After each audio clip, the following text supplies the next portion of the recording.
Hi. Um, this is going to be a recap of chapters 6 through 10 of the second year single. So far, it's been kind of an okay book. I can't say I really love it yet, and I don't think that's necessarily good that I don't love it yet because it's not that long and I'm already almost halfway through with it. But yeah, this isn't supposed to really be my feelings. I guess it kind of is.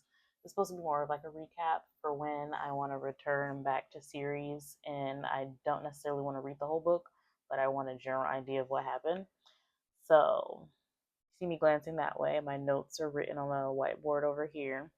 And the first chapter, chapter 6, we meet Stella. Stella is Sora's best friend. She, from the description, is black and a lesbian and is having just as hard of a time with dating as Sora is. So it kind of gives Sora hope that it's not a her problem and it's not even like a heterosexual problem. It's like a dating problem. So she texts Stella and she's like, let's go to brunch. And Stella agrees and they go and get bagels and they're having a good time. I mean, as good of a time as you can have when you're with friends, which is a great time, but still complaining about like dating and exes and just kind of all the mundane, terrible things that kind of come with living. And um, while they're there, just kind of chit chatting, Jack shows up and he orders something, and Sora's like, oh shit, oh shit, oh shit. I have to hide. And she's like, no, I'm a big girl. I'm not going to hide.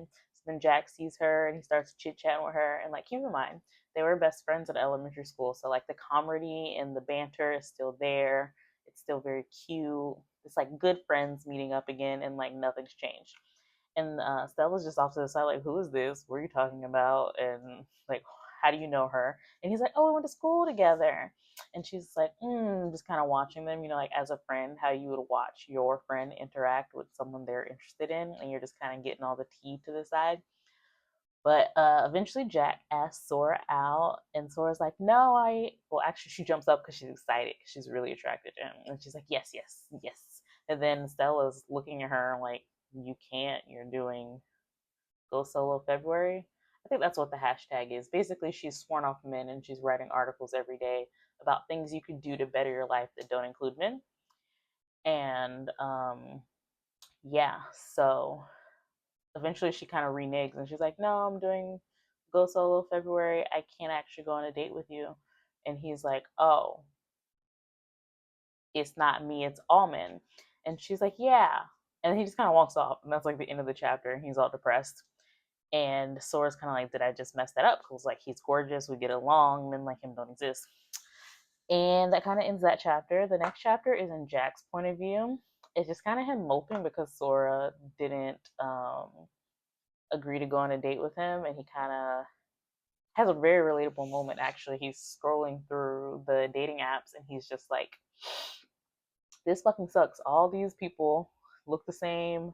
Everyone's like, hey, sup, hey, half naked, hey, kissy face." I think he means duck lips, but he says everyone's doing kissy face, where they're doing like duck lips.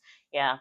And he's just like, I'm so sad that dating has turned into this, and I have no interest in dating these people. It feels so shallow. And he's like, the Neanderthal in me is like, yeah, some of these women are gorgeous, but he's like, I want a connection. I want to like someone. And he's like, I really like Sora, and I really am attracted to her, and I'm really sad this didn't work out. But while he's moping, his brother calls, and he's like, don't forget, our niece's birthday is coming up. I think her name is Allie. And he's like, it's very important. She's turning 5, and her last birthday, she was in the hospital with cancer. And he's like, no, duh, I'm not gonna forget her birthday. I'm baking the cake. I'm not stupid. And I think that kind of ends that chapter. Let me check. Yeah, that's it. And then the next chapter goes back to Sora, and she's agreed to go work out with her mom and her sister. Her sister is very thin. She cares about appearances. She cares about the upkeep, like the societal standards. And her mom, very similar to her, similar body shape, maybe doesn't care so much as the sister does, but still cares about being in shape. So she's always on a diet. She's always exercising. Somewhat of an unhealthy relationship with the way she looks. So Sora agrees to go to Fly Fit with them. She has no idea what this is. Keep in mind, Sora just kind of exists. I'm low key convinced that she's maybe a little depressed, but she goes there and like they have to wait in like a hallway before they can go in, and then the instructor's like, "Let's go, everybody!" And then she finds out it's Aerial Silks, and she's like, "What is this?" And she's like, "Who thought it was a good idea to hang off silks from the ceiling and like she's like, this doesn't seem fun. Not that Sora is really someone who seems like she wants to exercise. But during this exercise event, she tells her sister, hey, I'm not going to have a date for your wedding. And the sister's like, oh, you have plenty of time to get a date. And she's like, no, I'm doing this thing. I'm not going to have a date for your wedding, which pisses off her sister. It's very much about appearance, very much like, what am I going to do about the seating chart? What am I going to do about this? Why do you always mess things up for me? And then, like, class starts. So, like, she can't really talk to her. She can't really talk to Sora anymore. So the sister and the mom go up front and like perfectly execute all the moves because they've been going here for a while, obviously. And Sora fumbles through everything. Whole time she's thinking about bacon. She's got some type of weird obsession with bacon. It's almost cartoonish how much she likes bacon, but she's like slipping and sliding down these silks because she's like, my hands are greasy. I can't do anything. She gets like trapped while she's trying to do one of the moves with the instructor. Amethyst? Amy, some shit like that, comes over and helps her up. And then she's like, okay, I got this. And then she kind of fumbles through the rest of the class without getting stuck. And then the final part, if you've ever done like yoga or Pilates, you know, like at the end, not all Pilates, but some, they get like real spiritual and they're like, take a moment to thank your body for what it's capable of doing. They did something similar like that where they put themselves in like a little cocoon with the aerial silks and they just got to chill out for a little bit. And Sora's like, I can get into this. I can lay around. I'm really good at that. She somehow gets stuck in there. And then her sister and mom come over and like, what are you doing? Like at the end of the class, because everyone's gotten out of their cocoons, but she's still in hers stuck. And the instructor comes over and pulls, and she can't get her out. And then her sister also helps pull her, and still can't get her out. And then eventually they finally get her out, and she kind of rolls out, and her ankle's all jacked up. And they're like, you need to go to the hospital. And she's just like, I don't want to go to the hospital. My insurance sucks. I can't afford to go to the hospital. I write for a magazine. I can't afford to go to the hospital. And that's kind of how that chapter ends. The next chapter, you see Jack with his family. I The beginning of it feels kind of like a filler chapter or like a way to learn about his background. He comes from like a typical, stereotypical happy family. His parents are still together. His brothers are chill. They're all at the niece's 5th birthday, the one I told you about previously. And they're like, everyone's here, but then they realize that the niece's dad isn't here. He works at the ER. And they're like, that's kind of weird that you wouldn't be here after last year your daughter had cancer and you have to work today of all days. And they notice kind of like his wife, the brother who's not there, his wife seems kind of like chippy and happy, but like you know, like when someone's being fake and you know they're hiding something like that. So they're like, okay, well, I'm taking some cake after this party and see what's really going on. And they kind of go through the party, and it's filler. Um, so skip to ER, right? What the fuck is that dude's name? Why did I just forget it? Jack. Jack goes to the ER with the cake, and he's like, I'm gonna bribe my brother with this cake, and I want to know what's going on with our relationship because why weren't you at my niece's birthday? It's very important. And while he's on his way in there, he sees Sora outside of the ER sitting down. And he's like, oh, I see her everywhere. She's going to think I'm stalking her. But he's like, but I'm going to walk right past her. I can't just not say hi. So he says hi, and she says hi. And he's like, I promise I'm not stalking you. But in his head, he's like, that's something a stalker would say. And then he like goes to walk away. He's like, I can take no for an answer. I promise I'm not like one of those weirdos. And he's like, that's something weirdo would say. So he leaves. And she gets up and starts to fall because she's trying to like stop him from leaving, but her ankle's all jacked up. So he makes it back in time just to catch her. Typical romantic shit. And he doesn't drop his cake. Very important. He's very excited about that. And she's just like, yeah, I hurt my ankle in class with my sister. Da da da da. And then she's like, my sister really thinks I should go to ER. And he's like, I don't. And she's like, I don't really want to go to the ER because I can't really afford it. And he's like, oh, well, my brother works here. I could see if I could get you some pro bono stuff. And she's like, would you really? And he's like, yeah, yeah. And then right at that moment, her sister Nami, I don't think I ever told you her name. Nami is her sister's name, the one who's getting married, who's also mad that she's not gonna have a date. Um, Comes out and is like, "Hey, I got you on the wait list. Who is this?" And she's like looking up at him, like, "Ooh, this guy's hot." But eventually she leaves her sister with this man because she's like, "Well, my husband is cake tasting right now, and I don't trust him. I don't trust him at all." And she basically abandons her sister with this man, and he's like, "Yeah, there's no worries. I'll take care of her. We're good." And then goes into ER, leaves her in the waiting room, goes to find his brother, and runs into a lady who works with his brother, who he's always giving pastries to because he's a pastry chef. He's really good at that. People love sugar. That's how you make best friends. Bring in donuts, cookies, cakes, anywhere multiple times, and you are everyone's best friend. And that's essentially what happened with Jack. So he gets her a room. I think it's like emergency room 4. It's irrelevant. But in the room, they're just kind of bantering and chit chatting and da da da da da. And she kind of goes down this whole spiel. If you've ever met anyone who hates Valentine's Day, she essentially says everything about what Valentine's Day sucks. Everything that makes Valentine's Day suck. It's a marketing scheme. It's to sell cards. It's for chocolate. Saint Valentine isn't even the Valentine of love. He's the saint of epilepsy. They cut off his head because he was marrying people. Just kind of ranting. And I mean, all power to her. Hate men if you want. I be going through that sometimes. I can relate.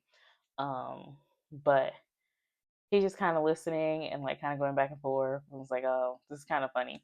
But he's like, it's weird that you don't like Valentine's Day. Is it like your ex-husband? Is da da da da? But then somehow they end up, and she starts talking about her article, Solo Februaries, Go Solo Februaries, whatever it's called. And he's like, oh, like reading through her articles, like, oh, you have a following. That's kind of cool. And he's like, so that wasn't an excuse you gave me when I asked you out, that because you didn't like me. She's like, no, it wasn't an excuse. I'm just not dating people in February. And he's like, so can you date people in March? And she's like, yeah. And he's like, like they left it open, but you could tell he's still very interested. Like, okay, I just gotta wait till March. Eventually his little brother comes in, the ER doctor, and looks at her ankle, asks her what she did, tells her that Aerial Silks is the reason they have so many customers because quite literally everyone injures themselves in there. And he's like, I think it's probably sprained, but I won't know unless we do an x-ray. And she's like, I can't afford an x-ray. My insurance sucks. And then this is where Jack comes in, and he's just like, what can she get for this piece of cake, which is very cute. Like he uses the cake to kind of barter and get her an x-ray. um Find out, I think it's just sprained and no broken bones. So Jack takes her home, and since she lives on the 3rd floor, he kind of carries her up there because she's like hobbling. And he's like, I don't want this to take all day. Like, please just let me pick you up. You don't weigh that much. Because, like, I forgot to admit, he picked her up when they were going to the ER, and she was really afraid that he was going to be like, oh, you're too heavy to be carrying around, which is an insecurity about weight. Like, if a man's strong enough, he's strong enough. It doesn't even have to be a man. If a person is strong enough, they're strong enough and they can pick you up. Um, but yeah, so he carries her up the stairs and like partially up the way there. They run into Pam. Um, Pam is her neighbor who hates her, and I think she's also on the HOA board. So she makes Sora's life kind of like a living hell. And she's like, hey, so my friends really like your solo February thing. I haven't even looked into it or anything, but like they're really into it. And like Sora's like, that's the weirdest compliment you've ever given me. Not that she's ever given her a compliment, but like some people can't give a compliment, so they have to spin their words around.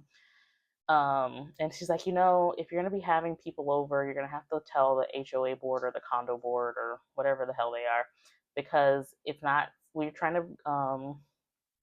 to stop short-term rentals. So you can't be having people around here that no one recognizes, or you'll have like the HOA board will come after you. And also because I live alone, this is Pam. I'm speaking as Pam.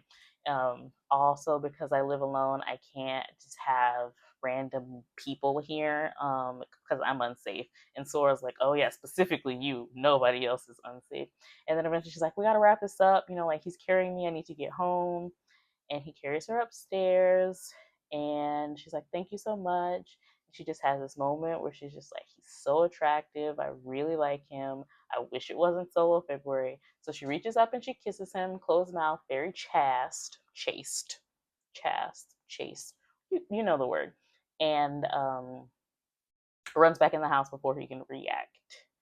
And I think that's the end of those 5 chapters. So far I'd say it's interesting, but I wouldn't say it's like groundbreakingly interesting. Like it's not an awful story to read, but it's also like not doing a lot for me. It feels very middle school esque romance, I think how I would describe it. Um yeah, like I don't hate it, but it's nothing groundbreaking. Uh and yeah, that's chapters 6 through 10 of the second year single. It's a cute little story. They're both a conundrum of things.